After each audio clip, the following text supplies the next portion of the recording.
La parole d'Enjolras et les amis de l'ABC. Le rôle. Je suis Enjolras, incarnation de l'idéal républicain dans Les Misérables de Victor Hugo. Je suis celui qui guide les amis de l'ABC, un groupe de jeunes révolutionnaires parisiens aspirant à une société plus juste.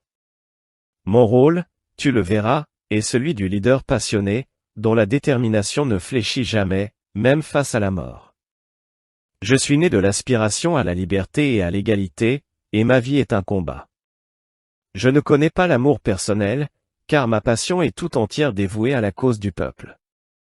Ma voix porte les espoirs de la jeunesse qui lutte contre les oppressions d'un régime qui piétine nos idéaux les plus chers.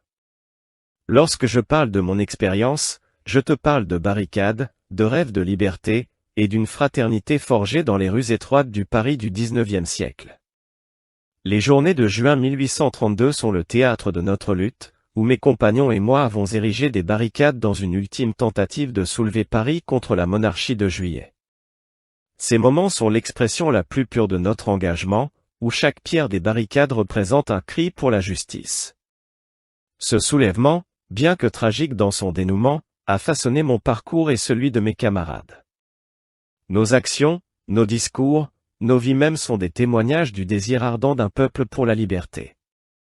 Chacun de nous, dans cette lutte, représente une facette de l'humanité aspirant à se libérer de ses chaînes. Je termine, te laissant méditer sur l'essence de mon existence au sein de cette fresque hugolienne. Je suis le symbole de l'utopie et de la pureté de la jeunesse, sacrifiant tout pour un idéal. Ma vie, mon combat, n'est rien d'autre que la recherche incessante d'un monde meilleur. Les missions. Ma première mission est de rallumer l'esprit de révolution dans les cœurs endurcis par la souffrance et l'oppression. Nous, les amis de l'ABC, nous nous consacrons à l'éducation du peuple, à sa conscientisation pour qu'il se lève contre ses oppresseurs.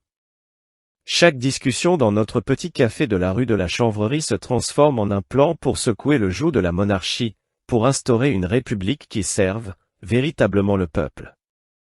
Mais ce n'est là que le début, car chaque pas vers la liberté est un chemin semé d'embûches et de sacrifices. Au fur et à mesure que l'histoire progresse, mes missions se précisent et se complexifient.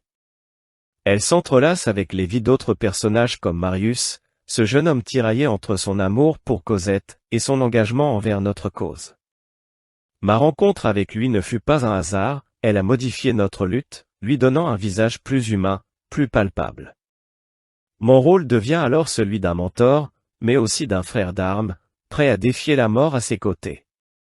Notre dernier soulèvement, cette barricade que nous érigeons, c'est l'apogée de nos missions. Elle est le symbole de notre résistance, un ultime cri pour la justice. Chaque pierre de cette barricade représente un espoir, un rêve d'égalité. Les combats que nous menons dans ces rues sombres de Paris ne sont pas seulement pour notre génération, mais pour toutes celles à venir. Ce n'est pas la gloire que nous cherchons, mais le droit pour chaque homme, chaque femme, chaque enfant de vivre libre. En te joignant à nous, tu ne choisis pas simplement de combattre, tu choisis de vivre debout. Et même si la mort doit être notre compagne de route, sache que notre combat continuera à vivre dans le cœur de ceux qui nous survivront.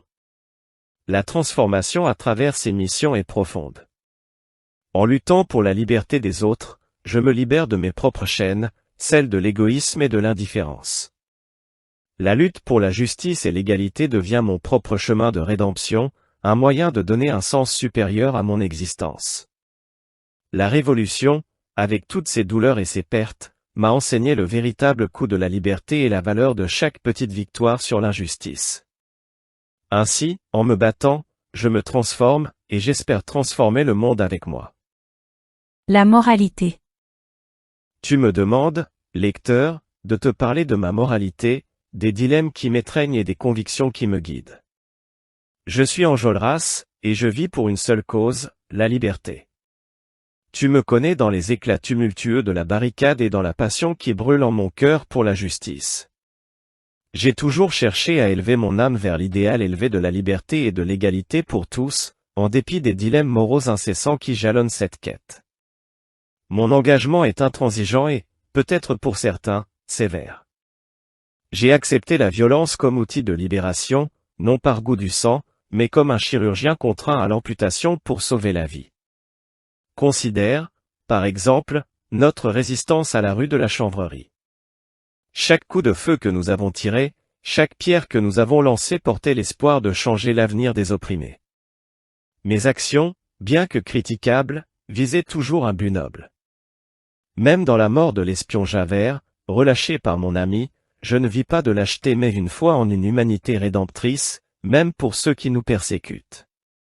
Certains diraient que j'ai sacrifié l'humanité pour l'idéal. Ils ne comprennent pas que chaque perte est une douleur, mais une douleur nécessaire.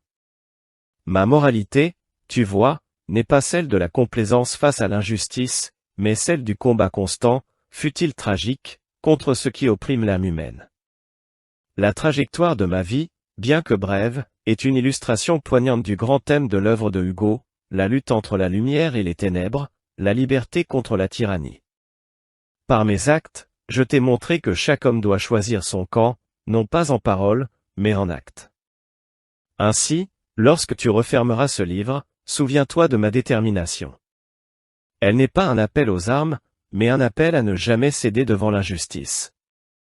À travers mon histoire, Victor Hugo t'invite à contempler la complexité de l'âme humaine et la lumière éblouissante que peut émettre l'esprit lorsqu'il est guidé par des principes inébranlables.